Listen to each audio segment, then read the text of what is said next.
അധ്യായം 20. മുന്തിരിത്തോട്ടത്തിലെ ജോലിക്കാർ. സ്വർഗരാജ്യം തൻ്റെ മുന്തിരിത്തോട്ടത്തിലേക്ക് ജോലിക്കാരെ വിളിക്കാൻ അതിരാവിലെ പുറപ്പെട്ട വീട്ടുടമസ്ഥന് സദൃശം. ദിവസം 1 ദനാറ വീതം വേതനം നൽകാമെന്ന കരാറിൽ അവന് വരെ മുന്തിരിത്തോട്ടത്തിലേക്ക് അയച്ചു. 3-ാം മണിക്കൂറിൽ അവൻ പുറത്തേക്കിറങ്ങിയപ്പോൾ ചിലർ ചന്തസ്ഥലത്ത് അലസരായി നിൽക്കുന്നത് കണ്ട അവരോട് പറഞ്ഞു, നിങ്ങളും മുന്തിരിത്തോട്ടത്തിലേക്ക് ചെല്ലുവിൻ, ന്യായമായ വേതനം നിങ്ങൾക്ക് ഞാൻ തരാം. അവരും മുന്തിരിത്തോട്ടത്തിലേക്ക് പോയി. 6-ാം മണിക്കൂറിലും 9-ാം മണിക്കൂറിലും പുറത്തേക്കിറങ്ങിയപ്പോഴും അവൻ ഇതുപോലെ തന്നെ ചെയ്തു. ഏകദേശം 11-ാം മണിക്കൂറിൽ അവൻ പുറത്തേക്കിറങ്ങിയപ്പോഴും അവിടെ ചിലർ നിൽക്കുന്നത് കണ്ട് അവരോട് ചോദിച്ചു, നിങ്ങൾ ദിവസം മുഴുവൻ അലസരായി നിൽക്കുന്നതെന്ത്? ഞങ്ങളെ ആരും വേലയ്ക്ക് വിളിക്കാഞ്ഞതുകൊണ്ട് എന്ന് അവർ മറുപടി നൽകി. അവൻ പറഞ്ഞു, നിങ്ങളും മുന്തിരിത്തോട്ടത്തിലേക്ക് ചെല്ലുവിൻ. വൈകുന്നേരമായപ്പോൾ മുന്തിരിത്തോട്ടത്തിൻ്റെ ഉടമസ്ഥൻ കാര്യസ്ഥനോട് പറഞ്ഞു, ജോലിക്കാരെ വിളിച്ച് അവസാനം വന്നവർക്ക് തുടങ്ങി ആദ്യം വന്നവർക്ക് വരെ കൂലി കൊടുക്കുക. 11-ാം മണിക്കൂറിൽ വന്നവർക്ക് ഓരോ ദനാറ ലഭിച്ചു. തങ്ങൾക്ക് കൂടുതൽ ലഭിക്കുമെന്ന് ആദ്യം വന്നവർ വിചാരിച്ചു, എന്നാൽ അവർക്കും ഓരോ ദനാറ കിട്ടി. അത് വാങ്ങുമ്പോൾ അവർ വീട്ടുടമസ്ഥനെതിരെ പിറുപിറുത്തു, അവസാനം വന്ന ഇവർ 1 മണിക്കൂറേ ജോലി ചെയ്തുള്ളൂ, എന്നിട്ടും പകലിൻ്റെ അധ്വാനവും ചൂടും സഹിച്ച ഞങ്ങളോട് അവരെ നീ തുല്യരാക്കിയല്ലോ. അവൻ അവരിൽ ഒരുവനോട് ഇങ്ങനെ മറുപടി പറഞ്ഞു, സ്നേഹിത, ഞാൻ നിന്നോട് ഒരു അനീതിയും ചെയ്യുന്നില്ല. 1 ദനാറയ്ക്കല്ലേ നീ എന്നോട് സമ്മതിച്ചിരുന്നത്? നിനക്ക് അവകാശപ്പെട്ടത് വാങ്ങിക്കൊണ്ട് പോയിക്കൊള്ളുക. അവസാനം വന്ന ഇവനും നിനക്ക് നൽകിയതുപോലെ തന്നെ കൊടുക്കാനാണ് എനിക്കിഷ്ടം. എൻ്റെ വസ്തുവകകൾ കൊണ്ട് എനിക്കിഷ്ടമുള്ളത് ചെയ്യാൻ പാടില്ലെന്നോ? ഞാൻ നല്ലവനായതുകൊണ്ട് നീ എന്തിന് അസൂയപ്പെടുന്നു? ഇപ്രകാരം പിമ്പന്മാർ മുമ്പന്മാരും മുമ്പന്മാർ പിമ്പന്മാരുമാകും. പീഡാനുഭവവും ഉദ്ധാനവും 3-ാം പ്രവചനം. യേശു തൻ്റെ 12 പേരെ മാത്രം കൂട്ടിക്കൊണ്ട് ജെറൂസലേമിലേക്ക് യാത്ര ചെയ്യുമ്പോൾ വഴിയിൽ വെച്ച് അരുളി ചെയ്തു, ഇതാ നമ്മൾ ജെറൂസലേമിലേക്ക് പോകുന്നു. മനുഷ്യപുത്രൻ പ്രധാന പുരോഹിതന്മാർക്കും നിയമജ്ഞന്മാർക്കും ഏൽപ്പിക്കപ്പെടും. അവർ അവനെ മരണത്തിന് വിധിക്കുകയും വിജാതിയർക്ക് ഏൽപ്പിച്ചു കൊടുക്കുകയും ചെയ്യും. അവർ അവനെ പരിഹസിക്കുകയും പ്രഹരിക്കുകയും ക്രൂശിക്കുകയും ചെയ്യും. എന്നാൽ 3-ാം ദിവസം അവൻ ഉയർപ്പിക്കപ്പെടും. സെബദീപുത്രന്മാരുടെ അഭ്യർത്ഥന. അപ്പോൾ സെബദീപുത്രന്മാരുടെ മാതാവ് തൻ്റെ പുത്രന്മാരോട് കൂടെ വന്ന് അവൻ്റെ മുൻപിൽ യാചനാപൂർവം പ്രണമിച്ചു. അവൻ അവളോട് ചോദിച്ചു, നിനക്കെന്താണ് വേണ്ടത്? അവൾ പറഞ്ഞു, നിന്റെ രാജ്യത്തിൽ എൻ്റെ ഈ 2 പുത്രന്മാരിൽ ഒരുവൻ നിന്റെ വലതുവശത്തും അപരൻ ഇടതുവശത്തും ഇരിക്കുന്നതിന് കൽപ്പിക്കണമേ. യേശു മറുപടി നൽകി, നിങ്ങൾ ചോദിക്കുന്നത് എന്താണെന്ന് നിങ്ങൾ അറിയുന്നില്ല. ഞാൻ കുടിക്കാൻ പോകുന്ന പാനപാത്രം കുടിക്കാൻ നിങ്ങൾക്ക് കഴിയുമോ? അവർ പറഞ്ഞു, ഞങ്ങൾക്ക് കഴിയും. അവൻ അവരോട് പറഞ്ഞു, എൻ്റെ പാനപാത്രം തീർച്ചയായും നിങ്ങൾ കുടിക്കും. എന്നാൽ എൻ്റെ വലതുവശത്തും ഇടതുവശത്തും ഇരിക്കാനുള്ള വരം നിങ്ങൾക്ക് നൽകേണ്ടത് ഞാനല്ല. അതെൻ്റെ പിതാവ് ആർക്കു വേണ്ടി സജ്ജമാക്കിയിരിക്കുന്നു അവർക്കുള്ളതാണ്. ഇത് കേട്ടപ്പോൾ ബാക്കി 10 പേർക്കും ആ 2 സഹോദരന്മാരോട് അമർഷം തോന്നി. എന്നാൽ യേശു അവരെ അടുത്ത് വിളിച്ച് ഇപ്രകാരം പറഞ്ഞു, വിജാതിയരുടെ ഭരണകർത്താക്കൾ അവരുടെ മേൽ യജമാനത്വം പുലർത്തുന്നുവെന്നും അവരുടെ പ്രമാണികൾ അവരുടെ മേൽ അധികാരം പ്രയോഗിക്കുന്നുവെന്നും നിങ്ങൾക്കറിയാമല്ലോ. എന്നാൽ നിങ്ങളുടെ ഇടയിൽ അങ്ങനെ ആകരുത്. നിങ്ങളിൽ വലിയവനാകാൻ ആഗ്രഹിക്കുന്നവൻ നിങ്ങളുടെ ശുശ്രൂഷകനും നിങ്ങളിൽ ഒന്നാമനാകാൻ ആഗ്രഹിക്കുന്നവൻ നിങ്ങളുടെ ദാസനുമായിരിക്കണം. ശുശ്രൂഷിക്കപ്പെടാനല്ല, ശുശ്രൂഷിക്കാനും അനേകരുടെ മോചനദ്രവ്യമായി സ്വജീവൻ കൊടുക്കാനും മനുഷ്യപുത്രൻ വന്നിരിക്കുന്നത് പോലെ തന്നെ. അന്ധന്മാർക്ക് കാഴ്ച. അവൻ ജെറീക്കോയിൽ നിന്ന് യാത്ര പുറപ്പെട്ടപ്പോൾ ഒരു വലിയ ജനക്കൂട്ടം അവനെ അനുഗമിച്ചു. യേശു ആ വഴി കടന്നു പോകുന്നെന്ന് കേട്ടപ്പോൾ വഴിയിൽ അരികിലിരുന്ന 2 അന്ധന്മാർ ഉച്ചത്തിൽ നിലവിളിച്ചു, കർത്താവേ, ദാവീദിൻ്റെ പുത്ര, ഞങ്ങളിൽ കനിയണമേ. മിണ്ടാതിരിക്കാൻ പറഞ്ഞുകൊണ്ട് ജനക്കൂട്ടം അവരെ ശാസിച്ചു. അവരാകട്ടെ, കർത്താവേ, ദാവീദിൻ്റെ പുത്ര, ഞങ്ങളിൽ കനിയണമേ എന്ന് കൂടുതൽ ഉച്ചത്തിൽ നിലവിളിച്ചു പറഞ്ഞു. യേശു അവിടെ നിന്നവരെ വിളിച്ചു ചോദിച്ചു, ഞാൻ നിങ്ങൾക്ക് എന്ത് ചെയ്യണമെന്നാണ് നിങ്ങൾ ആഗ്രഹിക്കുന്നത്? അവർ പറഞ്ഞു, കർത്താവേ, ഞങ്ങൾക്ക് കണ്ണുകൾ തുറന്നു കിട്ടണം. യേശു ഉള്ളലിഞ്ഞ് അവരുടെ കണ്ണുകളിൽ സ്പർശിച്ചു. തൽക്ഷണം അവർക്ക് കാഴ്ച കിട്ടി. അവരും അവനെ അനുഗമിച്ചു. അധ്യായം 21. ജെറൂസലേമിലേക്ക് രാജകീയ പ്രവേശം. അവർ ജെറൂസലേമിനെ സമീപിക്കവേ ഒലിവുമലയ്ക്ക് അരികെയുള്ള ബെത്ഫഗയിലെത്തി. അപ്പോൾ യേശു തൻ്റെ 2 ശിഷ്യന്മാരെ ഇപ്രകാരം നിർദ്ദേശിച്ചയച്ചു: എതിരെ കാണുന്ന ഗ്രാമത്തിലേക്ക് പോകുവിൻ. അവിടെ ഒരു കഴുതയെയും അടുത്തതിൻ്റെ കുട്ടിയെയും കെട്ടിയിരിക്കുന്നത് ഉടനെ നിങ്ങൾ കാണും. അവയെ അഴിച്ച് എൻ്റെ അടുക്കൽ കൊണ്ടുവരിക. ആരെങ്കിലും നിങ്ങളോട് എന്തെങ്കിലും ചോദിച്ചാൽ കർത്താവിന് അവയെക്കൊണ്ട് ആവശ്യമുണ്ടെന്ന് പറയുക. അവൻ ഉടൻ തന്നെ അവയെ വിട്ടുതരും. പ്രവാചകൻ വഴി പറയപ്പെട്ട വചനം പൂർത്തിയാകാനാണ് ഇത് സംഭവിച്ചത്. സിയോൻ പുത്രിയോട് പറയുക, ഇതാ നിന്റെ രാജാവ് വിനയാന്വിതനായി കഴുതയുടെയും കഴുതക്കുട്ടിയുടെയും പുറത്ത് നിന്റെ അടുത്തേക്ക് വരുന്നു. ശിഷ്യന്മാർ പോയി യേശു കൽപ്പിച്ചതുപോലെ ചെയ്തു. അവർ കഴുതയെയും കഴുതക്കുട്ടിയെയും കൊണ്ടുവന്ന് അവയുടെ മേൽ വസ്ത്രങ്ങൾ വിരിച്ചു. അവൻ കയറിയിരുന്നു. ജനക്കൂട്ടത്തിൽ വളരെ പേർ വഴിയിൽ തങ്ങളുടെ വസ്ത്രങ്ങൾ വിരിച്ചു. മറ്റു ചിലരാകട്ടെ വൃക്ഷങ്ങളിൽ നിന്ന് ചില്ലകൾ മുറിച്ച് വഴിയിൽ നിരത്തി. യേശുവിന് മുൻപിലും പിൻപിലും നടന്നിരുന്ന ജനങ്ങൾ ആർത്തു വിളിച്ചു: ദാവീദിന്റെ പുത്രന് ഹോസാന! കർത്താവിൻ്റെ നാമത്തിൽ വരുന്നവൻ അനുഗ്രഹീതൻ! ഉന്നതങ്ങളിൽ ഹോസാന! അവൻ ജെറുസലേമിൽ പ്രവേശിച്ചപ്പോൾ നഗരം മുഴുവൻ ഇളകി വശായി. ആരാണിവൻ എന്ന് ചോദിച്ചു. ജനക്കൂട്ടം പറഞ്ഞു, ഇവൻ ഗലീലയിലെ നസ്രത്തിൽ നിന്നുള്ള പ്രവാചകനായ യേശുവാണ്. ദേവാലയ ശുദ്ധീകരണം. യേശു ദേവാലയത്തിൽ പ്രവേശിച്ച് അവിടെ ക്രയവിക്രയം ചെയ്തുകൊണ്ടിരുന്നവരെയെല്ലാം പുറത്താക്കി. നാണയമാറ്റക്കാരുടെ മേശകളും പ്രാവു വിൽപ്പനക്കാരുടെ ഇരിപ്പിടങ്ങളും അവൻ തട്ടിമറിച്ചിട്ടു. അവൻ അവരോട് പറഞ്ഞു, എൻ്റെ ഭവനം പ്രാർത്ഥനാലയം എന്ന് വിളിക്കപ്പെടും എന്നെഴുതപ്പെട്ടിരിക്കുന്നു. നിങ്ങളോ അത് കവർച്ചക്കാരുടെ ഗുഹയാക്കുന്നു. അന്ധന്മാരും മുടന്തന്മാരും ദേവാലയത്തിൽ അവൻ്റെ അടുത്തെത്തി. അവൻ അവരെ സുഖപ്പെടുത്തി. അവൻ ചെയ്ത വിസ്മയകരമായ പ്രവൃത്തികളെയും ദാവീദിന്റെ പുത്രന് ഹോസാന എന്ന് ഉദ്ഘോഷിച്ച് ദേവാലയത്തിൽ ആർപ്പു വിളിക്കുന്ന കുട്ടികളെയും കണ്ടപ്പോൾ പ്രധാന പുരോഹിതന്മാരും നിയമജ്ഞരും രോഷാകുലരായി. അവർ അവനോട് പറഞ്ഞു, ഇവരെന്താണ് പറയുന്നതെന്ന് നീ കേൾക്കുന്നില്ലേ? യേശു പ്രതിവചിച്ചു, ഉവ്വ, ശിശുക്കളുടെയും മുല കുടിക്കുന്നവരുടെയും അധരങ്ങളിൽ നീ സ്തുതിയൊരുക്കിയെന്ന് നിങ്ങൾ ഒരിക്കലും വായിച്ചിട്ടില്ലേ? അനന്തരം അവൻ അവരെ വിട്ട് നഗരത്തിൽ നിന്ന് ബഥാനിയയിലേക്ക് പോയി അവിടെ താമസിച്ചു. അത്തിവൃക്ഷത്തെ ശപിക്കുന്നു. പ്രഭാതത്തിൽ നഗരത്തിലേക്ക് പോകുമ്പോൾ അവന് വിശന്നു. വഴിയരികിൽ ഒരു അത്തിവൃക്ഷം കണ്ട് അവൻ അതിൻ്റെ അടുത്തെത്തി. എന്നാൽ അതിൽ ഇലകളല്ലാതെ ഒന്നും കണ്ടില്ല.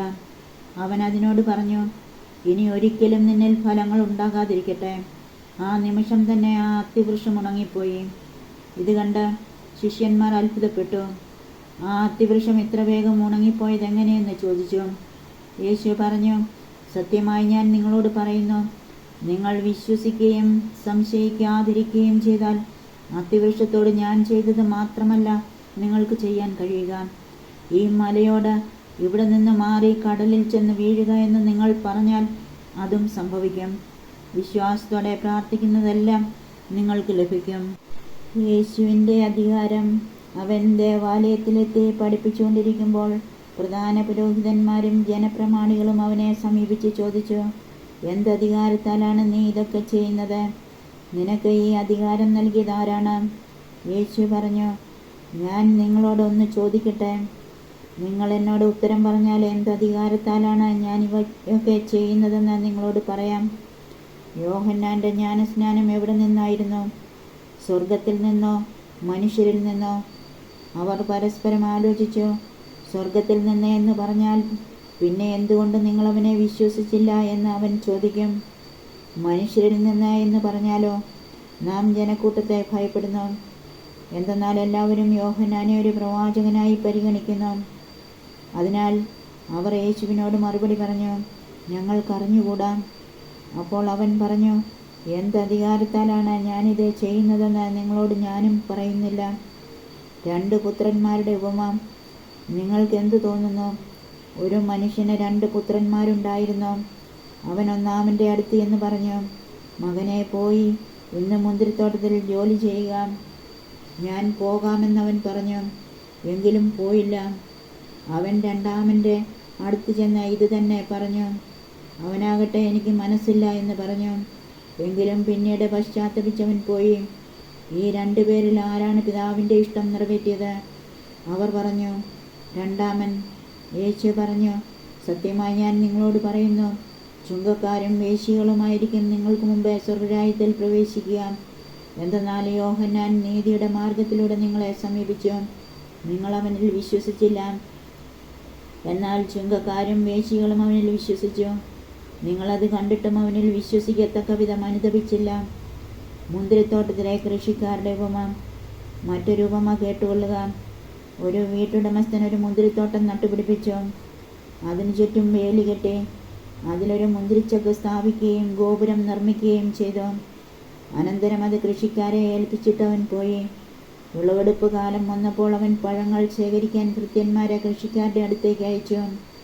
എന്നാൽ കൃഷിക്കാർ ഭൃത്യന്മാരിൽ ഒരുവനെ പിടിച്ചടിക്കുകയും മറ്റൊരുവനെ കൊല്ലുകയും വേറൊരുവനെ കല്ലെറിയുകയും ചെയ്തു. വീണ്ടും അവൻ ആദ്യത്തേതിൽ കൂടുതൽ ഭൃത്യന്മാരെ അയച്ചു. അവരോടും കൃഷിക്കാർ അപ്രകാരം തന്നെ പ്രവർത്തിച്ചു. പിന്നീട് അവൻ, എൻ്റെ ഏകപുത്രനെ അവർ ബഹുമാനിക്കുമെന്ന് പറഞ്ഞ് സ്വപുത്രനെ തന്നെ അവരുടെ അടുത്തേക്ക് അയച്ചു. അവനെ കണ്ടപ്പോൾ കൃഷിക്കാർ പരസ്പരം പറഞ്ഞു, ഇവനാണ് അവകാശി, വരുവിൻ, നമുക്കിവനെ കൊന്ന് അവകാശം കരസ്ഥമാക്കാം. അവർ അവനെ പിടിച്ച് മുന്തിരിത്തോട്ടത്തിന് വെളിയിലേക്ക് എറിഞ്ഞ് കൊന്നുകളഞ്ഞു. അങ്ങനെയെങ്കിൽ മുന്തിരിത്തോട്ടത്തിൻ്റെ ഉടമസ്ഥൻ വരുമ്പോൾ അവൻ ആ കൃഷിക്കാരോട് എന്തു ചെയ്യും? അവർ പറഞ്ഞു, അവൻ ആ ദുഷ്ടരെ നിഷ്ഠൂരമായി നശിപ്പിക്കുകയും യഥാകാലം ഫലം കൊടുക്കുന്ന മറ്റ് കൃഷിക്കാരെ മുന്തിരിത്തോട്ടം ഏൽപ്പിക്കുകയും ചെയ്യും. യേശു അവരോട് ചോദിച്ചു, പണിക്കാർ ഉപേക്ഷിച്ച് കളഞ്ഞ കല്ല് തന്നെ മൂലക്കല്ലായി തീർന്നു. ഇത് കർത്താവിൻ്റെ പ്രവൃത്തിയാണ്. നമ്മുടെ ദൃഷ്ടികൾക്ക് ഇത് അത്ഭുതകരമായിരിക്കുന്നു എന്ന് വിശുദ്ധ ലിഖിതത്തിൽ നിങ്ങൾ വായിച്ചിട്ടില്ലേ? അതുകൊണ്ട് ഞാൻ നിങ്ങളോട് പറയുന്നു, ദൈവരാജ്യം നിങ്ങളിൽ നിന്നെടുത്ത് ഫലം പുറപ്പെടുവിക്കുന്ന ജനതയ്ക്ക് നൽകപ്പെടും. ഈ കല്ലിൽ വീഴുന്നവൻ തകർന്നു പോകും. ഇതാരുടെ മേൽ വീഴുന്നുവോ അവനെ അത് ധൂളിയാക്കും. പ്രധാന പുരോഹിതന്മാരും ഫരിസേയരും അവൻ്റെ ഉപമകൾ കേട്ടപ്പോൾ അവൻ തങ്ങളെപ്പറ്റിയാണ് സംസാരിക്കുന്നതെന്ന് മനസ്സിലാക്കുകയും അവർ അവനെ പിടികൂടാൻ ശ്രമിച്ചെങ്കിലും ജനക്കൂട്ടത്തെ ഭയപ്പെട്ടു. കാരണം ജനങ്ങൾ അവനെ പ്രവാചകനായി പരിഗണിച്ചിരുന്നു. അധ്യായം 22. വിവാഹ വിരുന്നിൻ്റെ ഉപമ. യേശു വീണ്ടും ഉപമകൾ വഴി അവരോട് സംസാരിച്ചു. സ്വർഗരാജ്യം തൻ്റെ പുത്രന് വേണ്ടി വിവാഹ വിരുന്നൊരുക്കിയ രാജാവിന് സദൃശം. വിവാഹ വിരുന്നിന് ക്ഷണിക്കപ്പെട്ടവരെ വിളിക്കാൻ അവൻ ഭൃത്യന്മാരെ അയച്ചു. എന്നാൽ വരാൻ അവർ വിസമ്മതിച്ചു. വീണ്ടും അവൻ വേറെ ഭൃത്യന്മാരെ അയച്ചുകൊണ്ട് പറഞ്ഞു, ഇതാ വിരുന്ന് സജ്ജമായിരിക്കുന്നു. എൻ്റെ കാളകളെയും കൊഴുത്ത മൃഗങ്ങളെയും കൊന്ന് എല്ലാം തയ്യാറാക്കി കഴിഞ്ഞു. വിവാഹ വിരുന്നിന് വരിക എന്ന് ക്ഷണിക്കപ്പെട്ടവരോട് ചെന്ന് പറയുവിൻ. എന്നാൽ ക്ഷണിക്കപ്പെട്ടവർ അത് വഹിക്കാതെ ഒരുവൻ വയലിലേക്കും വേറൊരുവൻ വ്യാപാരത്തിനും പോയി കളഞ്ഞു. മറ്റുള്ളവർ ആ ഭൃത്യന്മാരെ പിടികൂടി അവരെ അവമാനിക്കുകയും വധിക്കുകയും ചെയ്തു. രാജാവ് ക്രുദ്ധനായി സൈന്യത്തെ അയച്ച് ആ കൊലപാതകികളെ നശിപ്പിച്ചു. അവരുടെ നഗരം അഗ്നിക്കിരയാക്കി. അനന്തരം അവൻ ഭൃത്യന്മാരോട് പറഞ്ഞു, വിവാഹ വിരുന്ന് തയ്യാറായിരിക്കുന്നു, എന്നാൽ ക്ഷണിക്കപ്പെട്ടവർ അയോഗ്യരായിരുന്നു. അതിനാൽ നിങ്ങൾ വഴിക്കവലകളിൽ ചെന്ന് അവിടെ കണ്ടെത്തുന്നവരെയെല്ലാം വിവാഹ വിരുന്നിന് ക്ഷണിക്കുവിൻ. ആ ഭൃത്യന്മാർ നിരത്തുകളിൽ ചെന്ന് ദുഷ്ടരും ശിഷ്ടരും ഉൾപ്പെടെ കണ്ടെത്തിയവരെയെല്ലാം വിളിച്ചുകൂട്ടി. അങ്ങനെ വിരുന്നുശാല അതിഥികളെ കൊണ്ട് നിറഞ്ഞു.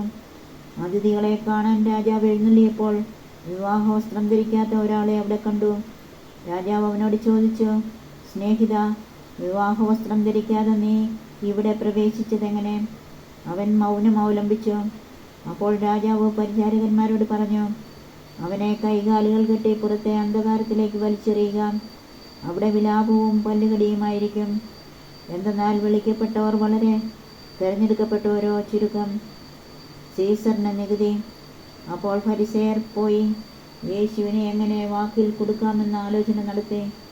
അവർ തങ്ങളുടെ അനുയായികളെ ഹെരോദേസ് പക്ഷക്കാരോടൊത്ത് അവൻ്റെ അടുത്ത് അയച്ചു ചോദിച്ചു, ഗുരു, നീ സത്യവാനാണെന്നും ആരുടെയും മുഖം നോക്കാതെ നിർഭയനായി ദൈവത്തിൻ്റെ വഴി സത്യമായി പഠിപ്പിക്കുന്നുവെന്നും ഞങ്ങൾ അറിയുന്നു. അതുകൊണ്ട് ഞങ്ങളോട് പറയുക, നിനക്ക് എന്തു തോന്നുന്നു? സീസറിന് നികുതി കൊടുക്കുന്നത് നിയമാനുസൃതമാണോ അല്ലയോ? അവരുടെ ദുഷ്ടത മനസ്സിലാക്കിക്കൊണ്ട് യേശു പറഞ്ഞു, കപടനാട്യക്കാരെ, നിങ്ങൾ എന്നെ പരീക്ഷിക്കുന്നതെന്ത്? നികുതിക്കുള്ള നാണയം എന്നെ കാണിക്കുക.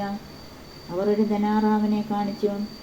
യേശു ചോദിച്ചു, ഈ രൂപവും ലിഖിതവും ആരുടേതാണ്? സീസറിൻ്റേത് എന്നവർ പറഞ്ഞു. അവൻ അരുളി ചെയ്തു, സീസറിനുള്ളത് സീസറിനും ദൈവത്തിനുള്ളത് ദൈവത്തിനും കൊടുക്കുക. ഇത് കേട്ട് അവർ വിസ്മയഭരിതരായി അവനെ വിട്ടുപോയി. പുനരുത്ഥാനത്തെക്കുറിച്ച്. പുനരുത്ഥാനമില്ലെന്ന് പറയുന്ന സദ്ദുക്കായർ അന്ന് തന്നെ അവനെ സമീപിച്ച് ചോദിച്ചു, ഗുരു, ഒരുവൻ സന്താനമില്ലാതെ മരിച്ചാൽ അവൻ്റെ സഹോദരൻ ആ വിധവയെ വിവാഹം ചെയ്ത് സഹോദരന് സന്താനങ്ങളെ ഉൽപ്പാദിപ്പിക്കണമെന്ന് മോശ അനുശാസിച്ചിട്ടുണ്ട്. ഞങ്ങളുടെ ഇടയിൽ 7 സഹോദരന്മാർ ഉണ്ടായിരുന്നു. ഒന്നാമൻ വിവാഹം ചെയ്തു. സന്താനമില്ലാതെ ഭാര്യയെ സഹോദരനെ വിട്ടുകൊടുത്തുകൊണ്ട് അവൻ മരണമടഞ്ഞു. ഇങ്ങനെ തന്നെ രണ്ടാമനും മൂന്നാമനും, അങ്ങനെ 7-ാമൻ വരെയും. അവസാനം ആ സ്ത്രീയും മരിച്ചു. അതിനാൽ പുനരുദ്ധാനത്തിൽ അവൾ ഈ 7 പേരിൽ ആരുടെ ഭാര്യയായിരിക്കും? അവർക്കെല്ലാം അവൾ ഭാര്യയായിരുന്നിട്ടുണ്ടല്ലോ. യേശു മറുപടി പറഞ്ഞു, വിശുദ്ധ ലിഖിതങ്ങളോ ദൈവത്തിൻ്റെ ശക്തിയോ മനസ്സിലാക്കാത്തതിനാൽ നിങ്ങൾക്ക് തെറ്റുപറ്റിയിരിക്കുന്നു. പുനരുദ്ധാനത്തിൽ അവർ വിവാഹം ചെയ്യുകയോ ചെയ്തു കൊടുക്കുകയോ ഇല്ല. പിന്നെയോ അവർ സ്വർഗദൂതന്മാരെ പോലെയായിരിക്കും. ഞാൻ അബ്രാഹത്തിൻ്റെ ദൈവവും ഇസ്ഹാക്കിൻ്റെ ദൈവവും യാക്കോബിൻ്റെ ദൈവവുമാണ് എന്ന് മരിച്ചവരുടെ പുനരുദ്ധാനത്തെപ്പറ്റി ദൈവം നിങ്ങളോട് അരുളി ചെയ്തിരിക്കുന്നത് നിങ്ങൾ വായിച്ചിട്ടില്ലേ? അവിടുന്ന് മരിച്ചവരുടെ അല്ല, ജീവിക്കുന്നവരുടെ ദൈവമാണ്. ജനക്കൂട്ടം ഇത് കേട്ടപ്പോൾ അവൻ്റെ പ്രബോധനത്തെപ്പറ്റി ആശ്ചര്യപ്പെട്ടു. സുപ്രധാന കൽപ്പനകൾ. യേശു സദ്ദുക്കായരെ വാക്കുമുട്ടിച്ചെന്ന് കേട്ടപ്പോൾ ഫരിസേയർ ഒന്നിച്ചുകൂടി. അവരിൽ ഒരു നിയമപണ്ഡിതൻ അവനെ പരീക്ഷിക്കാൻ ചോദിച്ചു, ഗുരു, നിയമത്തിലെ അതിപ്രധാനമായ കൽപ്പന ഏതാണ്? അവൻ പറഞ്ഞു, നീ നിന്റെ ദൈവമായ കർത്താവിനെ പൂർണ്ണ ഹൃദയത്തോടും പൂർണ്ണ ആത്മാവോടും പൂർണ്ണ മനസ്സോടും കൂടെ സ്നേഹിക്കുക. ഇതാണ് പ്രധാനവും പ്രഥമവുമായ കൽപ്പന. രണ്ടാമത്തെ കൽപ്പനയും ഇതിന് തുല്യം തന്നെ, അതായത് നിന്നെപ്പോലെ നിന്റെ അയൽക്കാരനെയും സ്നേഹിക്കുക. ഈ 2 കൽപ്പനകളിൽ സമസ്ത നിയമവും പ്രവാചകന്മാരും അധിഷ്ഠിതമായിരിക്കുന്നു. ക്രിസ്തു ദാവീദിൻ്റെ പുത്രൻ. ഫരിസേയർ ഒരുമിച്ച് കൂടിയപ്പോൾ യേശു അവരോട് ചോദിച്ചു, നിങ്ങൾ ക്രിസ്തുവിനെ പറ്റി എന്ത് വിചാരിക്കുന്നു? അവൻ ആരുടെ പുത്രനാണ്? ദാവീദിൻ്റെ എന്ന് അവർ പറഞ്ഞു. അവൻ ചോദിച്ചു, അങ്ങനെയെങ്കിൽ ദാവീദ് ആത്മാവിനാൽ പ്രചോദിതനായി അവനെ കർത്താവെന്ന് വിളിക്കുന്നതെങ്ങനെ? അവൻ പറയുന്നു, കർത്താവ് എൻ്റെ കർത്താവിനോട് അരുളിച്ചെയ്തു, ഞാൻ നിന്റെ ശത്രുക്കളെ നിന്റെ പാദങ്ങൾക്ക് കീഴിലാക്കുവോളം നീ എൻ്റെ വലതുഭാഗത്ത് ഉപവിഷ്ടനാവുക. ദാവീദ് അവനെ കർത്താവേ എന്ന് വിളിക്കുന്നുവെങ്കിൽ അവനവൻ്റെ പുത്രനാകുന്നതെങ്ങനെ? അവനോട് ഉത്തരമായി ഒരു വാക്കുപോലും പറയാൻ ആർക്കും കഴിഞ്ഞില്ല. അന്നു മുതൽ അവനോട് എന്തെങ്കിലും ചോദിക്കാൻ ആരും ധൈര്യപ്പെട്ടതുമില്ല.